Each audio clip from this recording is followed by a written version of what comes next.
జై తెలంగాణ. ఇంత వేడి ఉన్నది, ఇంత ఇల్లందులో 5 చేతులే లేస్తున్నాయి. జై తెలంగాణ. 2 చేతులు ఎత్తి చెప్పండి, జై Telangana. Thank you very much. మరి ఈరోజు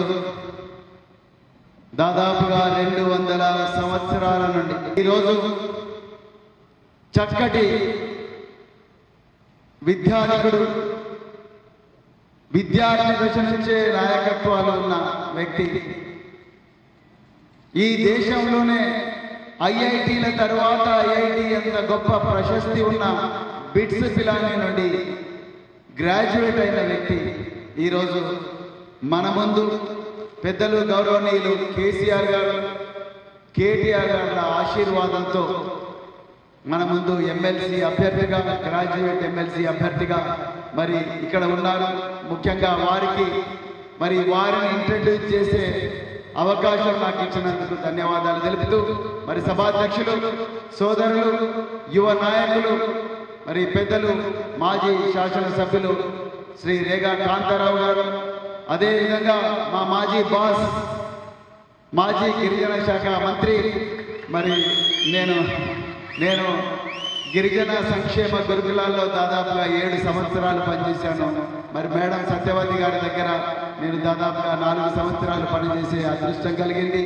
ఈరోజు గిరిజన సంక్షేమ గురుకులాల నుండి వందలాది మంది విద్యార్థులు ఖండాంతరాలు వ్యాపించిన, మరి వేలాది మంది విద్యార్థులు డాక్టర్లైనా, ఐఐటీలైనా ఎవరైనా కూడా వారి మార్గదర్శనం జరిగింది. వారికి నా హృదయపూర్వక ధన్యవాదాలు ఈ వేదికగా తెలుపుతూ, మరి అదేవిధంగా మరొక యువ నాయకురాలు మహబూబాద్ జడ్పీ చైర్పర్సన్ బిందు గారికి, మరి వేదిక మీద ఉన్న మరెందరో నాయకులకు, అదేవిధంగా ఎంపీ మరి రవిచంద్ర గారికి, అందరికీ కూడా హృదయపూర్వక ధన్యవాదాలు తెలుపుతూ, మిత్రులారా, ఇది ఒక పార్టీ సమావేశం అని నేను అనుకోవడం లేదు. పార్టీ జెండాలు కట్టినా కూడా, మేమందరు పార్టీల కండువాలు వేసుకున్నప్పటికీ కూడా ఇది ఒక పార్టీల సమావేశం అని నేను అనుకోవడం లేదు.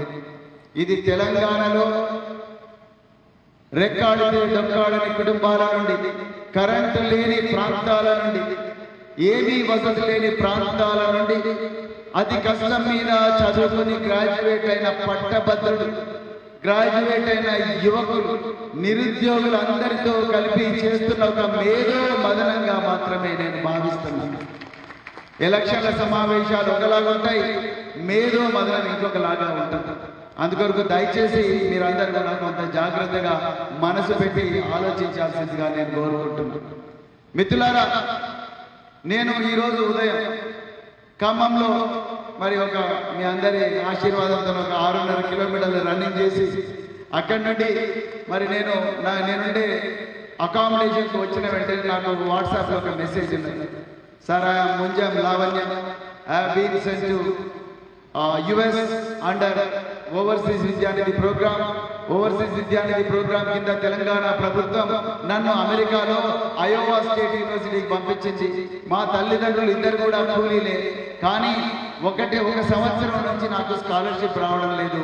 నేను పెట్రోల్ స్టేషన్లో పనిచేస్తున్నాను, నేను క్యాటరింగ్లో పనిచేస్తున్నాను, నేను ఒక అమ్మాయిని, నాకు ఈ ప్రాంతంలో ఎవరూ తెలియదు.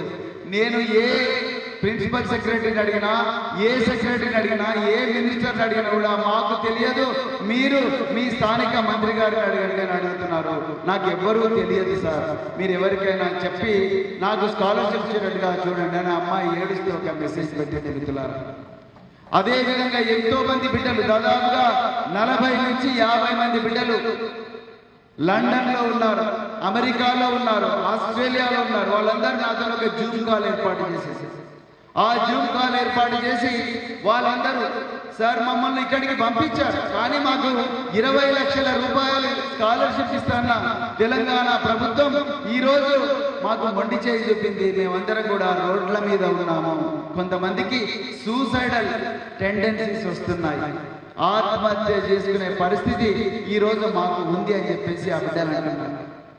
నేను ఈరోజు ఒకటే మీ అందరికీ ఎగ్జాంపుల్ ఎందుకు చెప్పినంటే, ఈ బిడ్డలందరి ప్రతినిధిగా తీన్మార్ మల్లన్న పోతే బాగుంటుందా, మరి రాకేష్ రెడ్డి పోతే బాగుంటుందా? ఒకసారి చేతులు ఎత్తి చెప్పండి, ఎవరు కావాలి మీకు? రాకేష్ రెడ్డి పోతే బాగుంటుందా, తీన్మార్ మల్లన్న పోతే బాగుంటుందా? రాకేష్ రెడ్డి పోతే బాగుంటుంది. ఎందుకంటే మిత్రులారా, ఇలాంటి విద్యార్థుల బాధలు తెలిసినవాడు, ఇలాంటి విద్యార్థుల్లాగా రాత్రింబవలు శ్రమించినవాడు, రైతు కుటుంబంలో పుట్టిన రాత్రింబవలు శ్రమించి 10th క్లాస్ ఫస్ట్ క్లాస్ లో పాస్ అయ్యి అదేవిధంగా ఇంటర్మీడియట్ స్టేట్ ర్యాంకర్ గా మారి అక్కడి నుండి కఠోరమైన కాంపిటేటివ్ ఎగ్జామినేషన్ రాసి దేశంలో ఉండే 2 క్యాంపస్లు, ఒకటి బిట్స్ పిలాని రాజస్థాన్ లో ఉంటుంది, రెండవది బిట్స్ పిలాని హైదరాబాద్ లో ఉంటుంది. బిట్స్ పిలాని రాజస్థాన్ క్యాంపస్ లో పోయి అక్కడ గోల్డ్ మెడల్ తెచ్చుకొని అక్కడి నుండి అమెరికా పోయి అక్కడ ఫేస్బుక్, సిటీ బ్యాంక్ లాంటి కంపెనీల్లో పనిచేసి మాతృభూమి మీద ప్రేమతోనే 2013లో వాపస్ వచ్చిన వ్యక్తి నేను చెప్పిన విద్యార్థులాగా అలాంటి విద్యార్థుల గురించి ఆలోచిస్తాడు. మీరు బిట్స్ పిలాని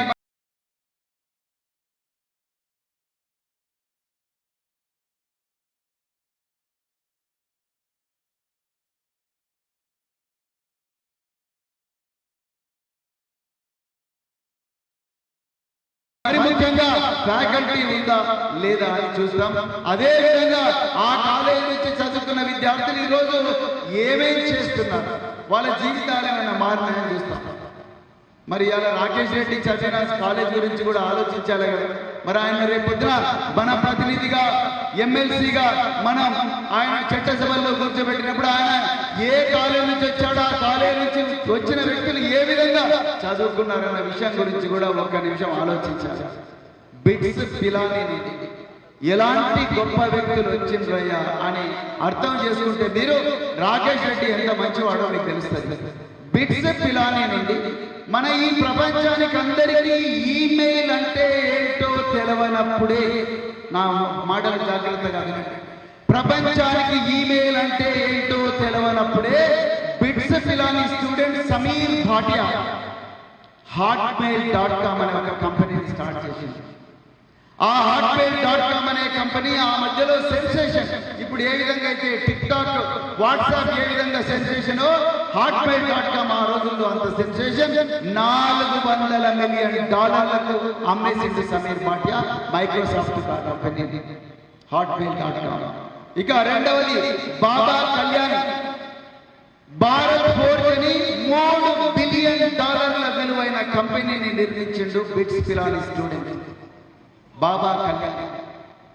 మూల్ చందాని, అదే విధంగా మనకు ఆంటీ, అదే విధంగా శాండీస్, ఎన్నో గొప్ప గొప్ప కంపెనీలు ఏర్పాటు చేశారు. నేను రెడ్ బస్ డాటింగ్ పేరు ఎప్పుడైనా అయినారా? ఇంకా మీరు ఇప్పుడు ఒక బస్సు టికెట్ బుక్ చేసుకోవాలంటే ఏం చేస్తున్నారు? మొబైల్ ఫోన్ తీసుకుంటున్నారు, యాప్లోకి వెళ్తున్నారు. విజయవాడ నుంచి హైదరాబాద్ రావాలన్నా, లేకపోతే హైదరాబాద్ నుంచి బెంగళూరు పోవాలన్నా, హైదరాబాద్ నుంచి ఇల్లందు రావాలన్నా బస్సులోకి పోతున్నారు, యాప్ తీసుకొని చేస్తున్నారు. అసలు ఈ టెక్నాలజీ ఎవరు తీసుకొచ్చారు తెలుసా మీకు? రెడ్ బస్ .in అనే ఒక కంపెనీ పెట్టిన బిట్స్ పిలాని స్టూడెంట్ మన నిజామాబాద్ ముద్దు బిడ్డ ఫణీంద్ర సామా తీసుకొచ్చాడు. అన్నం ఉడికిందా లేదా అనడానికి అన్ని మెతుకులు పిసకాల్సిన అవసరం లేదు, కొన్ని మెతుకులు కాదు. రేపు రాకేష్ రెడ్డి మీ ప్రతినిధిగా, మనందరి బిడ్డల ప్రతినిధిగా, మన పట్టభద్రుల ప్రతినిధిగా రేపు లెజిస్లేటివ్ కౌన్సిల్లో కూర్చుంటే ఆయన మాట్లాడబోయే భాష, ఆయన మన కోసం చేయబోయే పనులు, ఆయన ఏ కాలేజీ నుంచి వచ్చాడు, ఆ కాలేజీలో ఉండే వ్యక్తులు ఏమేం చేస్తున్నారు అన్న విషయం తెలుసుకుంటే చాలా మంది రేపు ఇదే ఇల్లందు పట్టణానికి వచ్చి రేపు అదే భారత్ ఫోర్జ్ యజమాన్యాన్ని ఇక్కడికి తీసుకొచ్చి ఇలాంటి బిడ్డలందరికీ కూడా ఎన్నో గొప్ప ఉద్యోగాలు ఇచ్చే సత్తా రాకేష్ రెడ్డికి ఉంటుందా, తీర్మార్ మల్లానికి ఉంటుందా? ఎవరికి ఉంటుంది? రాకేష్ రెడ్డికే ఉంటుంది న్యాచురల్ గా. మరి ఆయన మాట్లాడిన భాష చూడండి, ఆయన ఎక్కడన్నా ఇంతవరకు మాట్లాడిన ఆ 10 నిమిషాల్లో ఒక్కటన్నా బూతు పదం కనిపించిందా మీకు? కనిపించిందా? లేదు. మరి ఇక రైట్ సైడ్ వద్దాం. ఇంకొక అభ్యర్థి తీన్మార్ మల్లన్న గారు, మనందరికీ సుపరిచితం. ఆయన క్యూ న్యూస్ పేరుతో మరి తెలంగాణలో ఉదయం లేచినప్పుడే ఒక న్యూస్ షో పెట్టి గంట సేపు రకరకాల న్యూస్ పేపర్లను చదివి అనలైజ్ చేస్తూ ఉంటారు. ఆయన భాషలో ఇలాంటి మంచి మంచి పదాలు వస్తాయా? చెప్పు తీసుకొని కొట్టండి అని అంటున్నారు ఒక న్యూస్ రీడర్. అనొచ్చా న్యూస్ రీడర్? అనొచ్చ న్యూస్ రీడర్ చెప్పు తీసుకొని కొట్టొచ్చి కొడుకా నేను చంపుతాం, బిడ్డ నేను చంపుతాం అనే భాష మాట్లాడే వ్యక్తి రేపు మన పట్టభద్రులకు ప్రతినిధిగా కాగలడా? ఒక్కసారి ఆలోచించండి. ఒక వ్యక్తి మనకు నిజంగా ప్రతినిధిగా కాదనడానికి ఆయన ప్రీవియస్ బ్యాక్గ్రౌండ్ చూస్తాం. మన అమ్మాయికి ఒక మంచి భర్త కావాలనుకుంటే, లేకపోతే ఒక గర్ల్ ఫ్రెండ్ ఒక బాయ్ ఫ్రెండ్ సెలెక్ట్ చేసుకోవాలనుకున్నా, ఒక బాయ్ ఫ్రెండ్ ఒక గర్ల్ ఫ్రెండ్ సెలెక్ట్ చేసుకోవాలనుకున్నా, then they will go to their background. వీళ్ళ బ్యాక్గ్రౌండ్ ఏంటి, వీళ్ళకి ఏమైనా కేసులు ఉన్నాయా, వీళ్ళు ఎవరితో ఇంతకుముందు ఎవరితో అఫైర్ ఉన్నదా, లేకపోతే అఫైర్ కొట్టిండా తిట్టిండా, ఇవన్నీ చూస్తామా లేదా? మనం బరాబర్ చూస్తాం. కానీ ఈరోజు మరి తీన్మార్ మల్లన్న గారి హిస్టరీ, ఆయన ఎలక్షన్ కమిషన్ కు సబ్మిట్ చేసిన అఫిడవిట్ నే ఒకసారి అనలైజ్ చేస్తే, నేను ఎక్కడి నుంచి ఇన్ఫర్మేషన్ తీసుకురాలేదు, మల్లన్న గారు ఎలక్షన్ కమిషన్ కు సబ్మిట్ చేసిన అఫిడవిట్ నే అనలైజ్ చేసిన మల్లన్న గారి మీద 56 కేసులు ఉన్నాయండి. 56 క్రిమినల్ కేసులు ఉన్నాయి ఈ తెలంగాణ రాష్ట్రంలో. ఆ కేసుల వివరాలు మీకు ఒక 2 నిమిషాలు చెప్పాలి. మొదటి కేసు పోలీసులను కొట్టిన కేసు 353 ఐపీసీ కింద రిజిస్టర్ అయింది. రెండవది మహిళా నాయకురాళ్ళు ఎవరైతే ఉంటారో కల్వకుంట్ల కవిత గారితో సహా మహిళా నాయకురాళ్ళు ఉంటే వాళ్ళ బొమ్మలన్నీ కూడా ఇంటర్నెట్ నుంచి డౌన్లోడ్ చేసుకొని వాటిని మార్పు చేసి, ఆ మార్పు చేసిన బొమ్మలతో పోస్టర్లు తయారు చేసి, ఆ పోస్టర్లను ఫేస్బుక్ లో, వాట్సాప్ లో, ట్విట్టర్ లో, మరి మిగతా సోషల్ మీడియా ప్లాట్ఫామ్స్ లో వైరల్ చేసిన పరిస్థితి ఆ కేసు. మూడవ కేసు, ఈయన బహిరంగంగా ఈరోజు మీ సెల్ ఫోన్ నేను తీసుకొని, ఈ అమ్మాయి సెల్ ఫోన్ ని తీసుకొని, మీకు ఏమైనా కావాలంటే ఈ అమ్మాయిని దయచేసి ఈ అమ్మాయి ఫోన్ ఇక్కడ ఉంది అని చెప్పి నేను వాట్సాప్ లో కానీ, నా ట్విట్టర్ హ్యాండిల్లో కానీ, నా ఫేస్బుక్ లో పెడితే అది మంచి పనా చెడ్డ పనా? చెప్పండి, గట్టిగా చెప్పండి. మంచి పనా చెడ్డ పనా? అది చెడ్డ పని. ఎవరైనా చేస్తారా? రేపు మన సిస్టర్కు ఇది జరిగితే మనం ఊరుకుంటామా? మన బిడ్డకు జరిగితే ఊరుకుంటామా? నా బిడ్డకు జరిగితే నేను ఊరుకోను. ఈవెన్ నా ఫోన్ నెంబర్ నా పర్మిషన్ లేకుండా సోషల్ మీడియాలో పెడితే అది తప్ప కాదా? సో అలాంటిది మరి మల్లన్న గారు తన యూట్యూబ్ ఛానల్లో చాలా మంది వ్యక్తుల మొబైల్ ఫోన్లు పెట్టి, మీరు కావాలంటే నాకు కాల్ చేయండి, లేకపోతే మీరే కాల్ చేయండి అని సభికులందరికీ చెప్పడం, అది ఎంతవరకు కరెక్ట్? దాని మీద కేసు అయింది. ఈయన యూట్యూబ్ ఛానల్లో కామెంట్ చేసిందని ఒక కుటుంబం ఆత్మహత్యకు పాల్పడతారు, ఆత్మహత్యకు ప్రయత్నం చేస్తారు, దాని మీద ఒక కేసు. తెలంగాణ తొలి ముఖ్యమంత్రి కేసీఆర్ గారిని అనరాని బూతు మాటలు అన్నాడని, అన్పార్లమెంటరీ లాంగ్వేజ్ వాడారని దాని మీద ఇంకొక కేసు. అట్లా 56 కేసులున్న వ్యక్తి రేపు ఈ వేదికలో కూర్చున్న పట్టభద్రులకు నిజంగా ప్రతినిధి కాగలడా? అవుతాడా? ఇంపాసిబుల్. ఎందుకంటే రేపు అక్కడ పోయిన తర్వాత కూడా ఆయన అదే భాష మాట్లాడతారు. నేను ఖమ్మంలో పొద్దున రన్నింగ్ చేస్తుంటే నాతో పాటు ఒక 25 మంది యువకులు వచ్చారు. సార్ మేము జీవో 46 బాధితులు. జీవో 46 ఏ ఉద్దేశంతో పెట్టిండ్రో, మంచి ఉద్దేశమో చెడ్డ ఉద్దేశమో పక్కకు పెడితే, జీవో 46 ఇప్పటికి కూడా పరిష్కరించే అవకాశం ఉన్నది. ఇప్పటికి కూడా దాంట్లో 3000 పోస్టులు వేకెంట్ ఉన్నాయి పోలీసు ఉద్యోగాల్లో. జీవో 46 వల్ల అన్యాయం జరిగిన వాళ్ళందరినీ కూడా అందులో అడ్జస్ట్ చేసే అవకాశం ఉంటుంది. రేవంత్ రెడ్డి గారు మొదట్లో ముఖ్యమంత్రి అయిన వెంటనే జీవో 46 మీద ఒక కమిటీ వేసేసి, మరి ఇంతవరకు ఆ కమిటీ ఏమైందని అడిగే దమ్ము రాకేష్ రెడ్డికి ఉన్నదా, తీన్మార్ మల్లన్నకు ఉన్నదా? మీరు చెప్పండి, ఎవరికి ఉన్నది? రాకేష్ రెడ్డికే ఉంటుంది. ఎందుకంటే నిజమైన ప్రశ్నించే గొంతుగా రాకేష్ రెడ్డి. రేవంత్ రెడ్డిని అనుక్షణం ప్రశంసించే గొంతుగా తీన్మార్ మల్లన్న. అదే విధంగా డిఎస్సి, అదే విధంగా గురుకులాల్లో బ్యాక్లాగ్ కోర్సులు, అదే విధంగా కోచింగ్ సెంటర్లు, అదే విధంగా కోచింగ్ మెటీరియల్, అదే విధంగా లైబ్రరీలో రకరకాల సౌకర్యాలు, ఇవన్నీ కూడా వాటి గురించి అడిగే సత్తా దమ్మున్న నాయకుడు రాకేష్ రెడ్డి. రాకేష్ రెడ్డి చూడడానికి ఇట్లా కనిపిస్తున్నాడు కానీ ఆయన గొప్ప రచయిత. ఇండియన్ ఎకానమీని విద్యార్థులందరికీ పరిచయం చేయడం కోసం చాలా గొప్ప book. English Telangana economy book రాశారు. తీన్మార్ మల్లన్న గారు ఈ బుక్ రాయగలడా? ఇలాంటి బుక్కులు రాయగలడా? ఈ బుక్ వల్ల ఎవరికి లాభం? పట్టభద్రులకు లాభం. నిరుద్యోగులకు లాభం, రేపు ఉద్యోగస్తులయ్యే బిడ్డలకు లాభం. మరి మల్లన్న గారు ఇలాంటివి రాస్తే దాంట్లో భాష ఏ విధంగా ఉంటుంది